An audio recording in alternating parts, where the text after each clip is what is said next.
Welcome to the MFS Wellness Podcast, a hybrid structure encompassing health, fitness, self-improvement, and entertainment, where no topic is off limits and all opinions are graciously welcomed. Let's get on with the show! And now, here's the host of the show, Mike Sinopoli.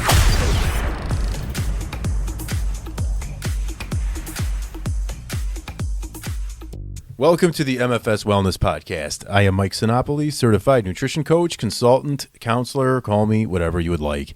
On this episode, I'm going to review 5 alternate reasons to take on a life of fitness, focusing on health, focusing on something you can do for yourself outside of what we usually would take on that lifestyle for. Typically, you're looking in the mirror, you don't like what you see, you're overweight, you're not shaped the way you want to be, and you're just miserable, and that's okay. I've been there. Many have, and it's a constant struggle for everyone, and it's a consistent battle we'll have forever. So keep that up and keep that going. So that's usually the reason these kinds of things start. That's a no-brainer, as well as trying to lengthen our lives, life longevity, be here as long as we can, reduce our risk for chronic illnesses like cancer, like heart disease, things that are going to be demoralizing and just brutal to have to deal with, whether we survive them or not. Also, mobility and staying active so we can play with our kids, our grandkids, and hopefully even our great-grandkids as we age and progress through life. Those are usually the reasons people take on a lifestyle of fitness, become more active, watch their diet, things like that.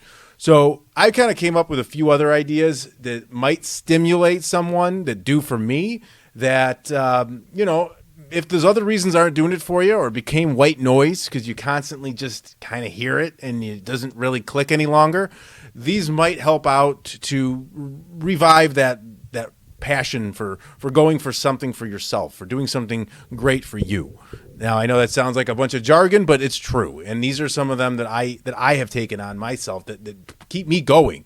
Now, I think like the big picture ones are the way we look, our appearance. I think the big picture ones are the health, obviously. I think that's ultimately the number one.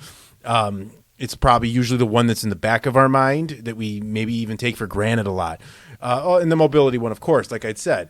So if those things are kind of always out there and they've got mundane and run dry and they're just not hitting the same way, here's a few other ones that I use that keep me kind of going. I use a little bit of each one to sort of say, all right, you know what? Hey, you know what? Let's dial it in a little more now. Let's get back to where we were.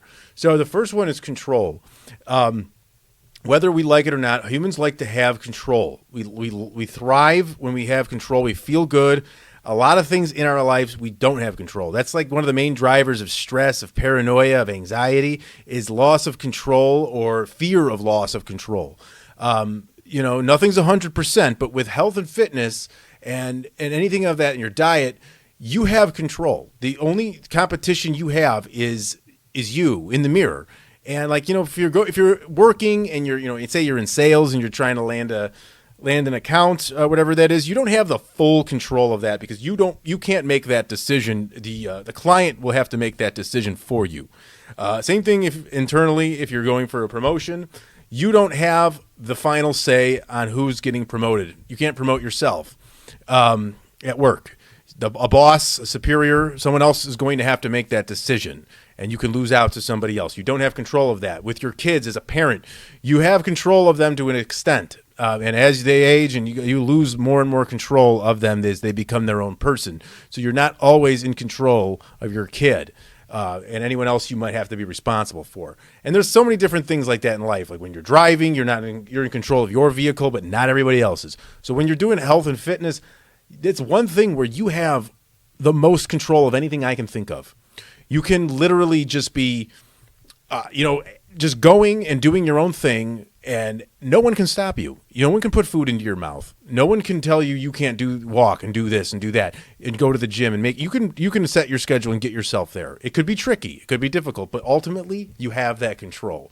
So having fitness and having that as a lifestyle gives you a little more control of something in your life. Mentally, that is something that'll keep you progressing.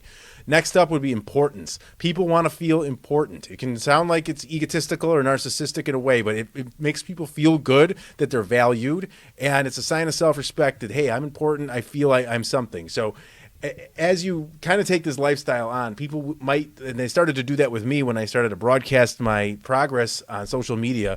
And, people ask you and they come to you for this advice. And now people actually pay for that. And I can't believe it. And I think it's one of the most, it's one of the best things that's ever happened to me, that people actually will give me money and take my advice and really, really hold it and then speak well of me. It really feels, it's a really great feeling. I'm not going to lie. It makes me feel like I have value. It makes me feel important, that I can help somebody, and they have just that much trust in me to help them with such an important aspect of their life. So importance, driving that importance to eventually do this for yourself, but eventually for others.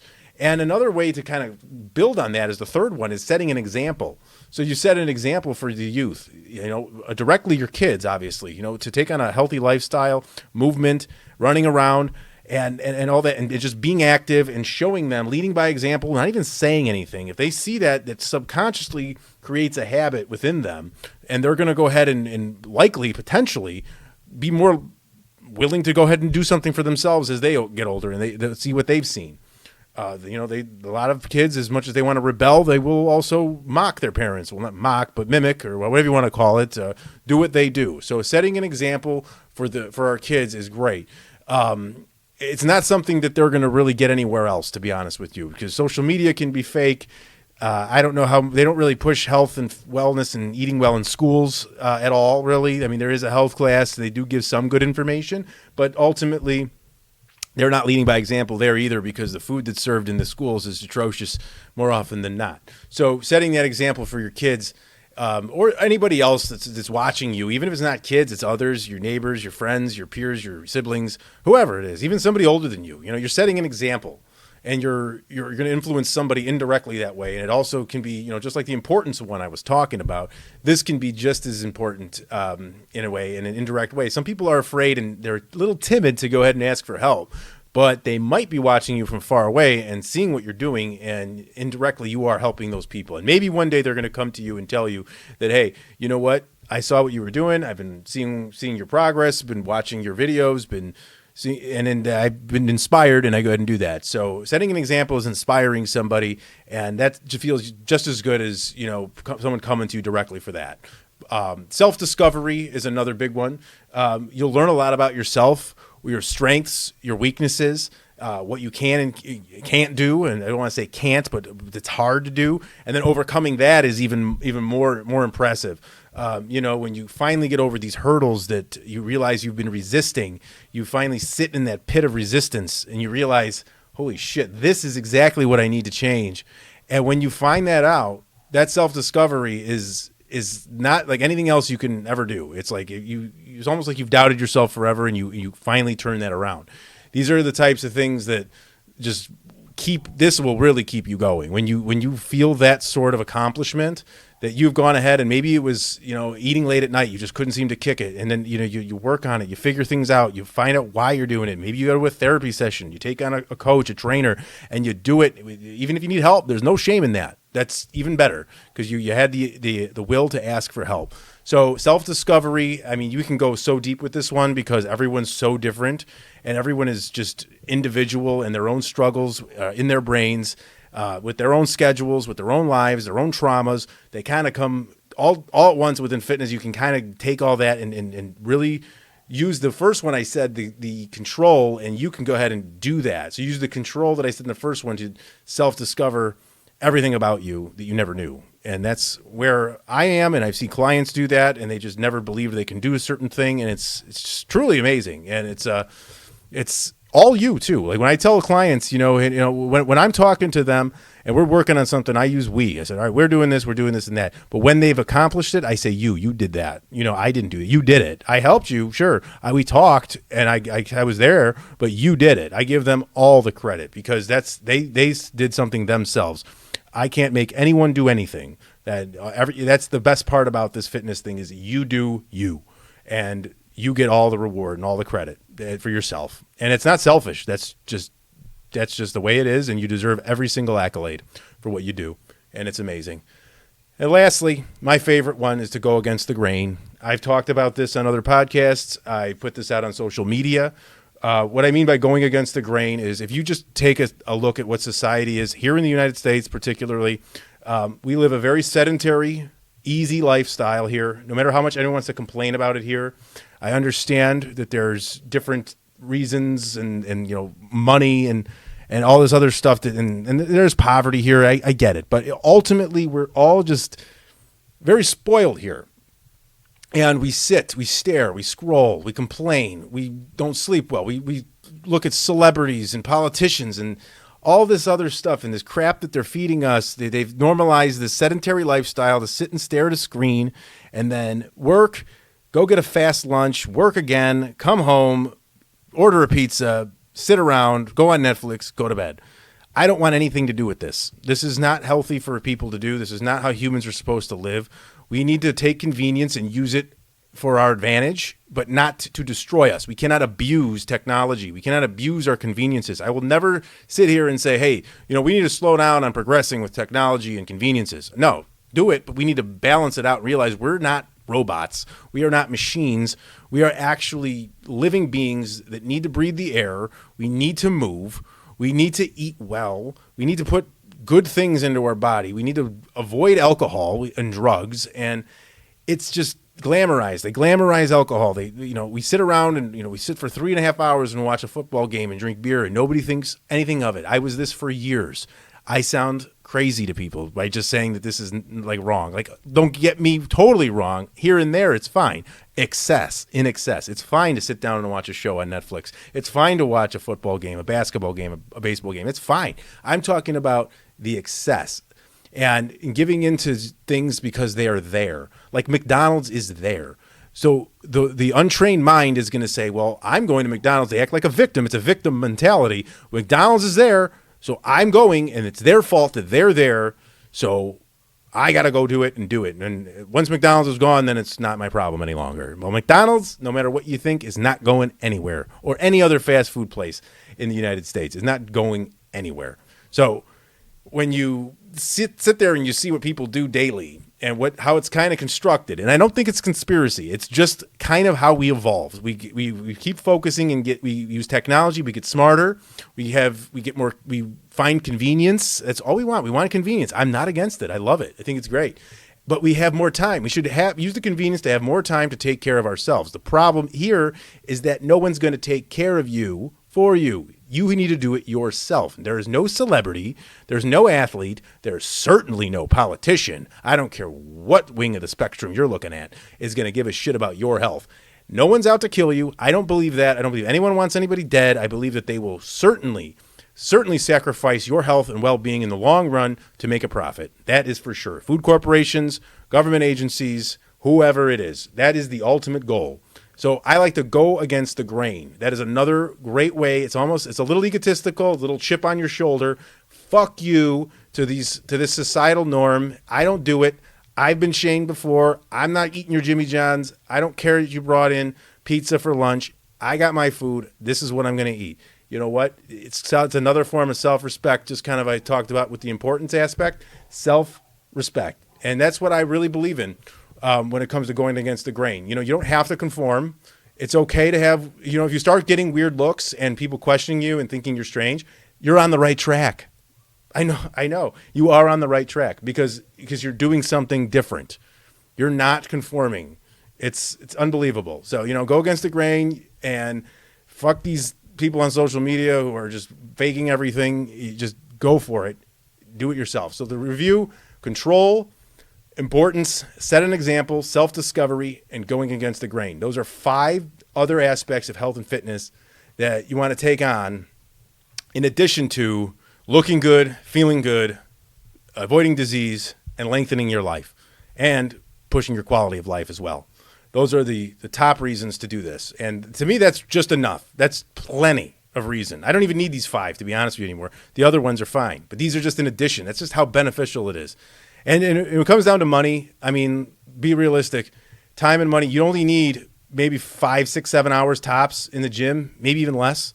And then money-wise, you buy your own food, you eat out less. It's great. Gym memberships are $30 a month. It's one of the best investments you will ever make. I guarantee you. And if you're struggling working out at home, don't keep doing it. Try to get somewhere. Try to have somewhere that has childcare. Go to the gym. I cannot stress it enough. It's probably the missing piece. This fitness life thing. If you're miserable, unhappy, lethargic, and not feeling well, I can almost guarantee you that this is the missing piece for you. It takes time. It's like an engine to rev up, though. It's like revving something up. It's like getting it going. You have to get traction. You have to give yourself time to get the traction.